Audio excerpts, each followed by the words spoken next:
આજની બુકનો જે રિવ્યૂ છે એ બુકનું નામ છે the goal by Eliyahu M Goldratt and Jeff Cox. હવે આ બુકમાં મેઇન ત્રણ વસ્તુ ગણી શકાય. એક એનો હીરો છે, એક એ જ્યાં વર્ક કરે છે એ વર્ક પ્લેસ છે, અને બીજો છે એનો ગુરુ. હવે આનો જે મેઇન પાત્ર છે એનું નામ છે એલેક્સ રોગો.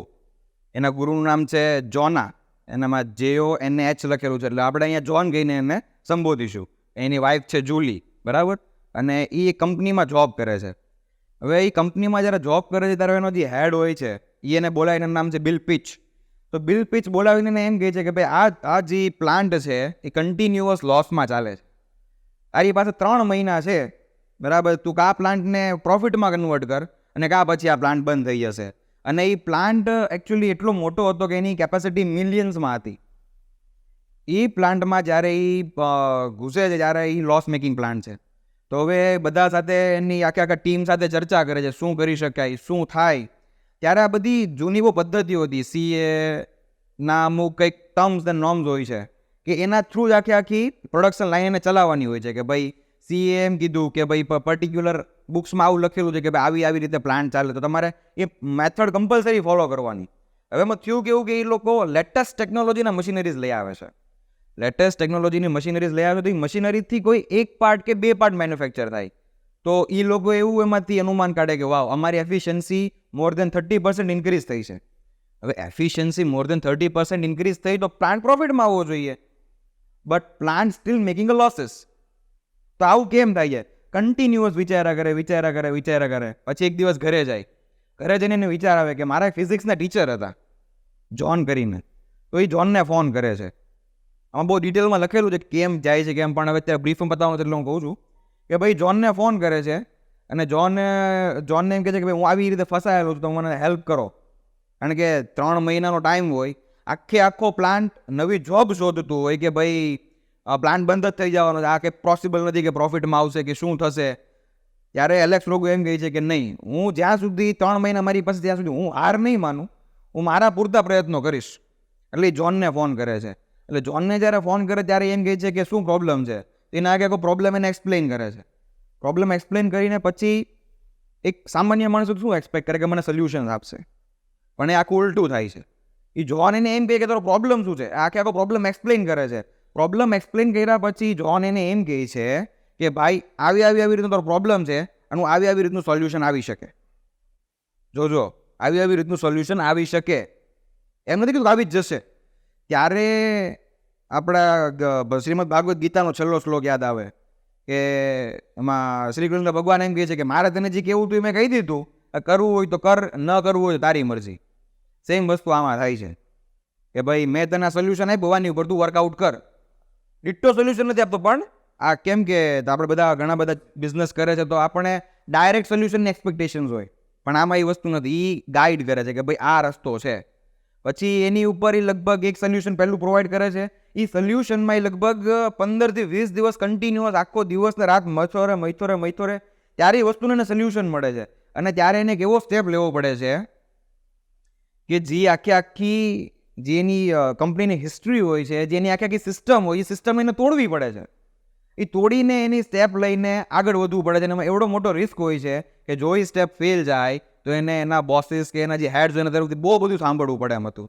એ છતાં એને રિસ્ક લીધો, અને રિસ્ક લીધા પછી કંપની એટલીસ્ટ બ્રેક ઇવન ઉપર આવી ગઈ. છતાંય એનો જે હેડ હતો એનો હેડ એને એમ કહે છે કે આ એ બધી વસ્તુ છે, અત્યારે તું શોર્ટ ટાઈમ માટે પ્રોફિટેબલ થઈ ગયો છો, ઇન ફ્યુચર નહીં થાય તો તું શું કરીશ, એન્ડ ઓલ બ્લફ. ત્યારે કોઈ પણ સામાન્ય માણસ હોય તો બી જાય, પછી આગળ જાય છે. વસ્તુ એવી જ થાય છે. વળી પાછું ટ્વિસ્ટ આવે છે કહાનીમાં, અને કંઈક પ્રોબ્લેમ્સ ઇસ્યુને પાછા ક્રિએટ થાય છે. આવું કન્ટિન્યુઅસ 3 વખત થાય છે. પહેલી વખત સોલ્યુશન મળ્યું, ઓકે. બીજી વખત પાછો પ્રોબ્લેમ આવે છે, પાછો એને ફોન કરીને ન્યુયોર્ક મળવા માટે જાય છે. ન્યુયોર્ક મળવા માટે જાય છે ત્યારે પાછું એને મળીને સોલ્યુશન પ્રોવાઈડ કરે છે કે ભાઈ આવી રીતે આનું સોલ્યુશન થઈ શકે છે, પાછું તું આને ટ્રાય કર.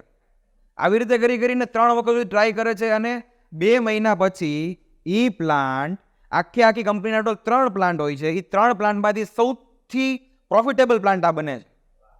સૌથી પ્રોફિટેબલ પ્લાન્ટ, બરાબર. આટલી મહેનત કર્યા પછી, આટલો પ્રોફિટેબલ પ્લાન બનાવી દીધા પછી પાછી એ લોકોની મીટિંગ થાય છે. એની મીટિંગમાં એવું કહેવામાં આવે છે કે ભાઈ આ બધા ટર્મ્સ ને નોર્મ્સ તમે ફોલો નથી કર્યા, તમે બ્રીચ કર્યા છે, બરાબર છે, આ નહીં ચાલે, જો પ્લાન્ટ લોસમાં ગયો તમારી ઉપર રિસ્પોન્સિબિલિટી રહેશે, નોન બ્લફ, બરાબર. ત્યારે એણે એ લોકોને એટલું જ કીધું કે તમે કન્ટિન્યુઅસ એક સિસ્ટમથી કામ કરો છો, એમાં તમને પ્રોફિટ નથી મળતો, મેં આખી સિસ્ટમને ચેન્જ કરી છે, સેમ મશીનરી સાથે કોઈ પણ જાતની નવી મશીનરી એડ નથી કરી, એની મશીનરીમાં જે તમારું પ્રોડક્શન છે એ પ્રોડક્શન એની સાયકલ જે હોય છે એ પ્રોડક્શન સાયકલ 2 મહિનાની હોય છે, એ 2 મહિનામાંથી 2 વીકમાં લઈ આવી દે છે, આખી ખાલી સિસ્ટમમાં ફેરવીને, ખાલી સિસ્ટમ ચેન્જ કરીને. તો એટલી સરસ આ બુક છે. પછી આ બે એ પાછી જ્યારે એ આવી રીતે પીચ કરી દે છે કે ભાઈ મેં આટલું તમને પ્રોફિટ કરીને દીધું, તમને પ્રોબ્લેમ શું છે, ત્યારે એનો જે બિલ પીચ, એનો જે મેઇન હેડ હોય છે એ બીજા બધાને એમ કહે છે કે તમારા પાસે બીજા કોઈ રસ્તા છે, ત્યારે કોઈની પાસે કોઈ જવાબ નથી હોતો. એટલે એમ કહે છે કે ભાઈ જે કરે છે ને કન્ટિન્યુ કરવા દો. થર્ડ મંથ જ્યારે કમ્પ્લીટ થાય છે ત્યારે એ અને એનો ફ્રેન્ડ એમ વાત કરતા હોય છે, ત્યારે જોને એને કહી દીધું હોય છે કે ભાઈ હવે તું પ્રોફિટેબલ થઈ ગયો છો, હવે હું તને છેલ્લી વખત હેલ્પ કરીશ, એનાથી વધારે હવે હું તને હેલ્પ નહીં કરું. કારણ કે એનું કહેવું એમ હતું કે જો હું તને કન્ટિન્યુઅસ હેલ્પ કર્યા કરીશ તો મારી ઉપર ડિપેન્ડન્ટ રહીશ, તારે ઇન્ડિપેન્ડન્ટ થવાનું છે. ત્યારે એ એના ફ્રેન્ડને એમ કહે છે કે આપણે બુકના એન્ડમાં કે આપણે આપણા જોના બનવાનું છે, આપણે આપણા જોન બનવાનું છે, કે આપણે આપણને ગાઈડ કરવાના છે, કોક આપણને કન્ટિન્યુઅસ આવીને ગાઈડ કરશે એ પોસિબલ નથી, રાઈટ. તો આ બુકમાં અલ્ટિમેટ એવું છે કે ભાઈ આખો લોસ મેકિંગ પ્લાન્ટ છે એ પ્રોફિટ મેકિંગ બને છે, એમાં એને કેટલી મહેનત કરવી પડે છે, અને એ જે જોન એને આખી જર્નીમાં જે હેલ્પ કરે છે એ હેલ્પ કરીને આ લોસ મેકિંગ પ્લાનને પ્રોફિટ મેકિંગ પ્લાન બનાવે છે, અને એ મેનેજરમાંથી રિજિયોનલ હેડ બની જાય છે. ત્યાં સુધીની એની સફર આ બુકમાં છે. આ બુક ખરેખર વાંચવા જેવી છે. આ જે બી લોકોને પોતાની પર્સનલ લાઈફના બી ઇસ્યુ થોડાક આમાં છે કે ભાઈ એના પર્સનલ ઇસ્યુ છે કે ભાઈ એની વાઈફ સાથે એનો ઝઘડો થઈ જાય છે, ડિવોર્સ થવા સુધીની વાત પહોંચી જાય છે, એ પોતાના ધંધામાં ધ્યાન આપે છે એટલા માટે, અને પછી એક ટાઈમ એવો આવે છે કે એની વાઈફ પણ એને સમજે છે કે નહીં ભાઈ આ ખરેખર એની જરૂરિયાત હતી. એટલે આખું આમાં એવું મિક્સચર છે કે ભાઈ તમારે પ્રોફેશનલ લાઈફ અને ફેમિલી લાઈફ કેવી રીતે બેલેન્સ કરવી, કેવી રીતે તમારી જાતને મોટિવેટેડ રાખવી, અને કેવી રીતે તમારી લાઈફમાં કન્ટિન્યુઅસ આગળ વધવું. એક જગ્યાએ આવીને સ્ટક થઈ જાવ છો, પ્રોફિટેબલ થઈ ગયો, વાવ થઈ ગયો પ્રોફિટેબલ, ચલો મૂકી દો, હવે ત્યાં મૂકતો નથી, હજી વિચારે છે કે હજી આને કેવી રીતે મારા પ્રોફિટમાં લઈ જાઓ, હજી કેવી રીતે મારા રેવન્યુ ગ્રો કરવો. તો એટલી સરસ આ મજાની બુક છે, ઇલિયા એમ ગોલ્ડરેટની લખેલી. આઈ સજેસ્ટ કે બધા વાંચજો, આ બુક ખરેખર સરસ છે. અને થેન્ક યુ વેરી મચ.